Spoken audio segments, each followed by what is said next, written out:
नमस्कार मित्रांनो, success English speaking A to Z या आपल्या मराठी यूट्यूब चॅनलमध्ये आपणा सर्वांचं स्वागत आहे. आपणास माहितीच आहे की हा चॅनल इंग्रजी शिकणाऱ्या प्रत्येकासाठी खूप महत्त्वाचा आहे. त्याप्रमाणे आम्ही प्रयत्न करत आहोत आणि पुढेही आम्ही आमचे प्रयत्न असेच चालू ठेवणार आहोत. तुम्ही जर आजच आमच्या चॅनलला भेट देत असाल तर कृपया तुम्ही आमच्या पूर्वीचे व्हिडिओ बघा आणि स्टेप बाय स्टेप करत करत इथपर्यंत या, म्हणजे तुम्हाला सगळं व्यवस्थित लक्षात येईल. आमचा चॅनल फक्त छोट्यांसाठीच आहे असं समजू नका. छोट्यांपासून मोठ्यांपर्यंत सर्वजण आमच्या चॅनलचा वापर करून व्यवस्थित इंग्रजी शिकू शकतात. त्यामुळे तुम्ही अजूनपर्यंत जर आमच्या चॅनलला सबस्क्राईब केलं नसेल तर प्लीज आमच्या चॅनलला सबस्क्राईब करा, लाईक करा आणि जास्तीत जास्त शेअर करा, जेणेकरून तुमचे मित्रमैत्रीण असतील, प्रियजन असतील, त्यांनाही या चॅनलचा लाभ घेता येईल. चला तर मग आता आपण व्हिडिओला सुरुवात करू. आज आपण बघणार आहोत इनसाइटचा वापर, उपयोग आणि अत्यंत महत्त्वाची सर्वसमावेशक वाक्य. आता इनसाइटचा वापर उपयोग कसा केला जातो, तर इनसाइटचा जो अर्थ असतो त्यानुसार वाक्यामध्ये त्याचा वापर आणि उपयोग केला जातो. आता अर्थ काय होतो, तर आत असलेला, आतील बाजू, मध्ये असा होतो इनसाइटचा उपयोग, वापर आणि उपयोग. त्याच्यानंतर इनसाइटची अत्यंत महत्त्वाची सर्वसमावेशक वाक्य पाहूयात. पहिलं वाक्य बघा, प्रवेशद्वाराच्या खोलीत एक फोन आहे. प्रवेशद्वाराच्या खोलीत एक फोन आहे. साधं वाक्य आहे, वर्तमान काळाचं. वाक्य येणार बघा, there is a phone inside the entrance room. There is a phone inside the entrance room. Is म्हणजे आहे, फोन इनसाइड म्हणजे कशामध्ये, तर खोलीमध्ये, म्हणजे खोलीच्या आतमध्ये, म्हणून इनसाइड यूज केलेला आहे. एंट्रन्स रूम म्हणजे प्रवेशद्वाराची खोली. त्याच्यानंतर सेकंड, दुसरं बघा, त्याने त्याच्या घराच्या आतील बाजूस रंगवले का. त्याने त्याच्या घराच्या आतील बाजूस रंगवले का, क्वेश्चन मार्क. हे वाक्य हो किंवा नाही आहे, त्याच्यामुळे सहाय्यकारी क्रियापदाने त्याची सुरुवात होणार. आता सहाय्यकारी क्रियापद कुठलं वापरणार, तर वाक्य आहे साधा भूतकाळ. साध्या भूतकाळात डीड वापरलं जातं, म्हणून डीड वापरलेलं आहे बघा. डीड, त्याच्यानंतर त्याने म्हणजे तो झाला, म्हणून डीड ही पेंट म्हणजे रंग, the inside of his house. The inside म्हणजे आतील बाजू, ऑफ हिज हाऊस म्हणजे त्याच्या घराच्या. वाक्य झालेलं आहे बघा, did he paint the inside of his house. Did he paint the inside of his house, आणि क्वेश्चन्स मार्क आलेलं आहे. त्याच्यानंतर तिसरं वाक्य बघा, तिने तिची गाडी आतून बाहेरून साफ केली. तिने तिची गाडी आतून बाहेरून साफ केली. साधा भूतकाळच आहे, त्याच्यामुळे वाक्य बघा, तिने म्हणजे शी आलेला आहे. शी क्लीन केलेला आहे. क्लीनला ईडी लागलेला आहे, कारण साध्या भूतकाळात कर्ता प्लस सब्जेक्ट प्लस V2 लागतो, क्रियापदाचं दुसरं रूप, म्हणून क्लीनचं दुसरं रूप क्लीन्ड होतं. म्हणून क्लीन हर कार, तिची कार, इनसाइड म्हणजे आतून, अँड आऊट म्हणजे बाहेरून. वाक्य आलेलं आहे, she clean her car inside and out. त्याच्यानंतर चौथं वाक्य बघा, मला आतील गोष्ट समजली. मला आतील गोष्ट समजली. सेम आहे, सिम्पल पास्ट टेन्स म्हणजे साधा भूतकाळ. वाक्य बघा, I got the inside story. I got the inside story. समजली म्हणजे मला कळली, म्हणून गॉट वापरलेला आहे. गेटचं भूतकाळ आहे तो गॉट, लक्षात घ्या, GOT. गॉट म्हणजे V2 होतं ते, म्हणून I got the inside story असं झालेलं आहे. पाचवं बघा, मी ऑफिसमध्ये वाट पाहत होती. मी ती आहे ती ऑफिसमध्ये वाट पाहत होती. आता ती म्हणजे काय ना, शी वेट म्हणजे वाट पाहणे. इथे काय आहे, भूतकाळ आहे, म्हणून वेटेड झालेलं आहे, ईडी लागलेलं आहे, म्हणून शी weighted inside the office. She weighted inside the office म्हणजे इनसाइड म्हणजे ऑफिसच्या आतमध्ये ती वाट पाहत होती असं आहे. सहावं वाक्य बघा, घरात जा. वाक्य आहे ना, go inside the house. Go inside the house म्हणजे घरात जा. त्याच्यानंतर नेक्स्ट सातवं वाक्य, त्याने आत नुकसान केले असेल. त्याने आत नुकसान केले असेल. वाक्य येणार, it might have done damage inside. It might have done damage inside. Damage केलं असेल म्हणजे काय केलं असेल, नुकसान केलं असेल. माईट हॅव डन म्हणजे केलं असेल, शक्यता आहे, that's why use of might have use केलेला आहे. आणि डन वापरलेला आहे, V3 म्हणून आलेलं आहे ते, लक्षात घ्या, V3 डन होतं, डूचा डन झालेला आहे. इनसाईड म्हणजे आतमध्ये. नेक्स्ट आता 8वं बघा वाक्य. आत गेल्यावर ते उघडा. आत गेल्यावर ते उघडा. वाक्य आहे ना, open it when you get inside. Open it when you get inside. गेल्यावर म्हणजे आत गेल्यावर, म्हणून इनसाईड यूज केलेला आहे. ओपन म्हणजे उघडणे. त्याच्यानंतर नेक्स्ट बघा 9वं वाक्य. मला आत कसे वाटते ते कोणालाही माहीत नाही. मला आत कसे वाटते ते कोणालाही माहीत नाही म्हणजे मनातून मला कसं वाटतं, कसं फील होतं ते कोणालाही माहिती नाही, असं आहे ते. वाक्य बघा. Nobody knows how I really feel on the inside. Nobody knows how I really feel. Really feel म्हणजे खरोखर कसं वाटतं मनातून, feel on the inside. Inside म्हणजे आतमधून म्हणजे मनातून, म्हणून नोबडी इथे यूज केलेला आहे. लक्षात घ्या, कोणालाही माहीत नाही म्हणून नोबडी नोज, हे लक्षात घ्या. त्याच्यानंतर नेक्स्ट 10वं वाक्य बघा. बॅगमध्ये काय आहे. बॅगमध्ये काय आहे. काय आहे, कायसाठी शब्द वापरला जातो, हॉट. म्हणून वाक्य बघा. Hots inside the bag. Hots inside the bag and questions mark. Inside म्हणजे आतमध्ये, बॅगमध्ये. हॉट्स म्हणजे हॉट इज आहे ते, म्हणून हॉट्स आहे तो शॉर्टमध्ये केलेला आहे, कॉन्ट्रॅक्टेड फॉर्ममध्ये, म्हणून hots inside the bag and questions mark आलेलं आहे. त्याच्यानंतर नेक्स्ट 11वं बघा. आत थंड होतं म्हणून तिने खिडक्या बंद केल्या. आत थंड होतं म्हणून तिने खिडक्या बंद केल्या, म्हणजे बाहेरचा वारा वगैरे येऊ नये त्याच्यासाठी तिने काय केल्या, खिडक्या बंद केल्या. वाक्य ना, it was cold inside so she close the window. She was cold inside. इथे लक्षात घ्या, होतं, आत थंड होतं म्हणजे भूतकाळ आहे, तेव्हा वॉज वापरलेला आहे, म्हणून इट वॉज कोल्ड इनसाईड म्हणजे आत थंड होतं, म्हणूनसाठी सो इथे यूज केलेला आहे. सो तिने खिडक्या बंद केल्या, म्हणून वाक्य कसं आहे ना, तिने म्हणजे शी आलेलं आहे. क्लोजला ईडी लागलेला आहे, कारण भूतकाळाचं वाक्य आहे. साध्या भूतकाळात V2 यूज केलं जातं, क्रियापदाचं दुसरं रूप, म्हणून क्लोज्ड इथे आलेलं आहे. द विंडोज म्हणजे खिडक्या.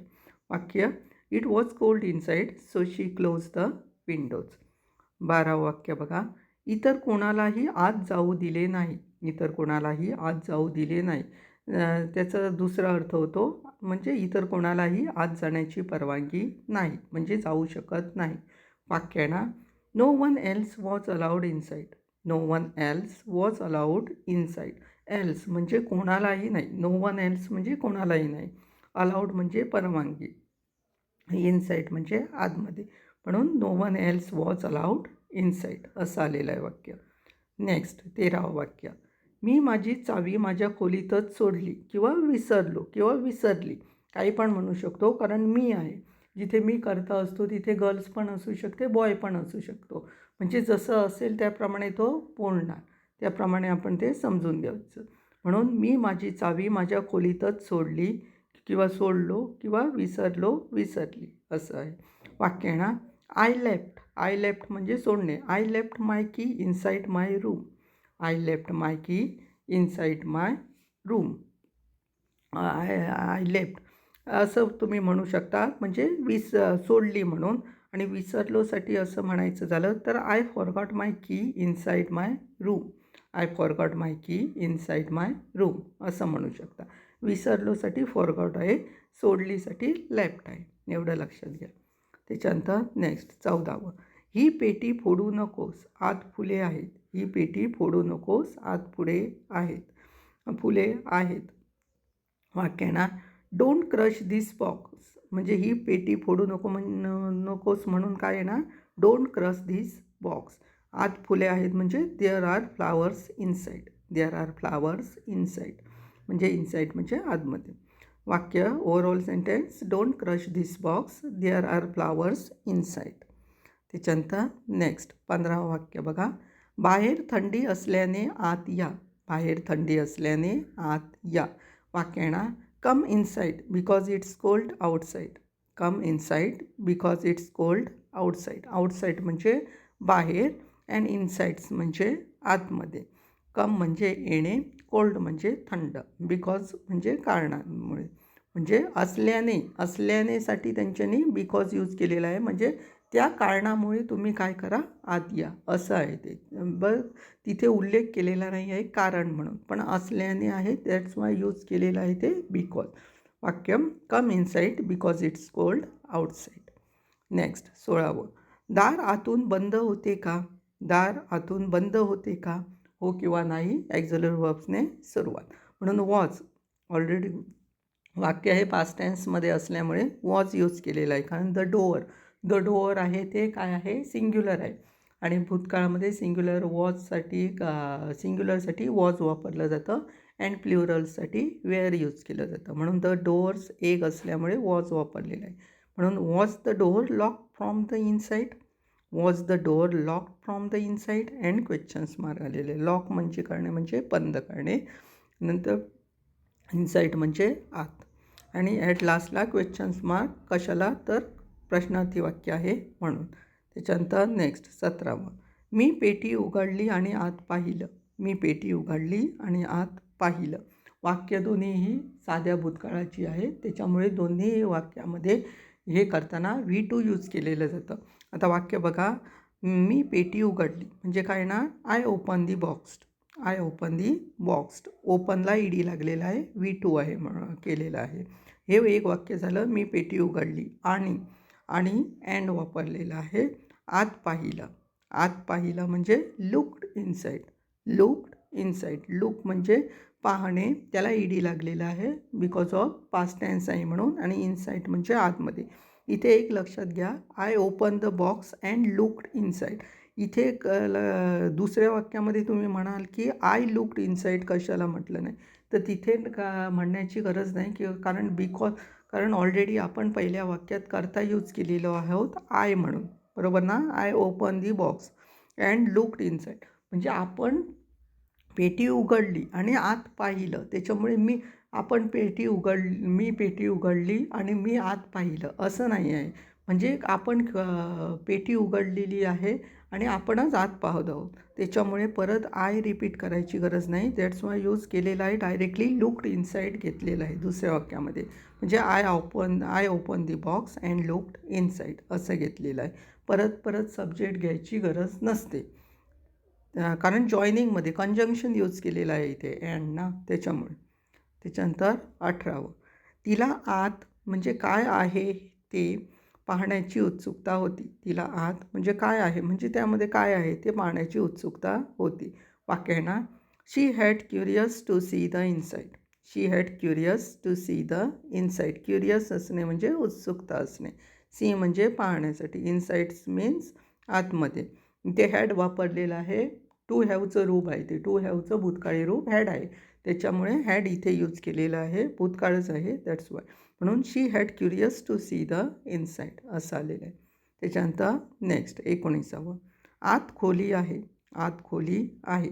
वाक्य आहे ना, there's room inside. There's room inside. Room insides म्हणजे आतमध्ये काय आहे, खोली आहे. वाक्य 20वं वाक्य, पोलीस लोकांना आतच राहण्यास सांगत होते. पोलीस लोकांना आतच राहण्यास सांगत होते. वाक्य आहे ना, the police were telling people to stay inside.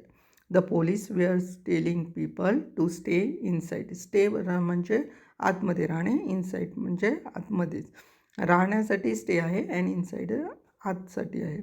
The police were telling people to stay inside. सांगत होते, लक्षात घ्या, चालू भूतकाळ आहे तो. चालू भूतकाळामध्ये सब्जेक्ट प्लस वॉज वेअर वापरलं जातं, आणि त्याच्यानंतर क्रियापदाचं चौथं रूप मीन्स ING फॉर्मवालं रूप वापरलं जातं. त्याचप्रमाणे आहे बघा, द पोलीस सब्जेक्ट झाला, वेअर यूज झालेला आहे. आता त्याच्या पोलीस म्हणजे पोलीस एक नाही आहेत, ते पोलीस खूप आहेत, दॅट्स वाय यूज केलेलं आहे वेअर इथे, हे लक्षात घ्या. एकच पोलीस असतात तर वॉज वापरले असतं, पण अनेक आहेत म्हणून इथे वेअर. टेलिंग म्हणजे सांगणे, सांगण्यासाठी टेल आहे, त्याला ING लागलेलं आहे कारण चालू भूतकाळ असल्यामुळे. आणि त्याच्यानंतर जो राहिलेला भाग आहे तो म्हणजे पीपल टू स्टे इनसाईड, हा त्याच्या पुढचा पार्ट तो येतो कशामध्ये, तर ऑब्जेक्टमध्ये येतो किंवा रिमेनिंग पार्ट्समध्ये येतो. अशा प्रकारे ही वाक्य आहेत. तुम्हाला लक्षात आले असेल की इनसाईड वापरून कशी वाक्य केली जातात, त्याप्रमाणे यामध्ये सर्व प्रकारची वाक्य आलेली आहेत. त्यामुळे व्यवस्थित लक्ष देऊन पहा, त्याचप्रमाणे त्याची रचना कशी केलेली आहे, स्ट्रक्चर कसं आहे ते पण लक्षात घ्या. कारण ते पण खूप महत्त्वाचं आहे. त्याच्यामुळे इग्नोर करू नका, व्यवस्थित लक्ष देऊन करा. त्याचप्रमाणे आमचे सोशल मीडिया प्लॅटफॉर्म्स आहेत त्यांना पण भेट द्यायला विसरू नका. तिथे पण बरीचशी माहिती तुम्हाला मिळून जाईल. आमचं फेसबुक पेज आहे इंग्लिश स्पीकिंग विथ स्वप्नील स्मिताचा भाऊ म्हणून. प्रतिलिपी मराठी अकाउंट पेज आहे स्मिताचा भाऊ म्हणून. लिंक्डइन अकाउंट आहे एन स्वप्नील स्मिताचा भाऊ म्हणून. इंस्टाग्राम अकाउंट आहे नाईक स्वप्नील म्हणून.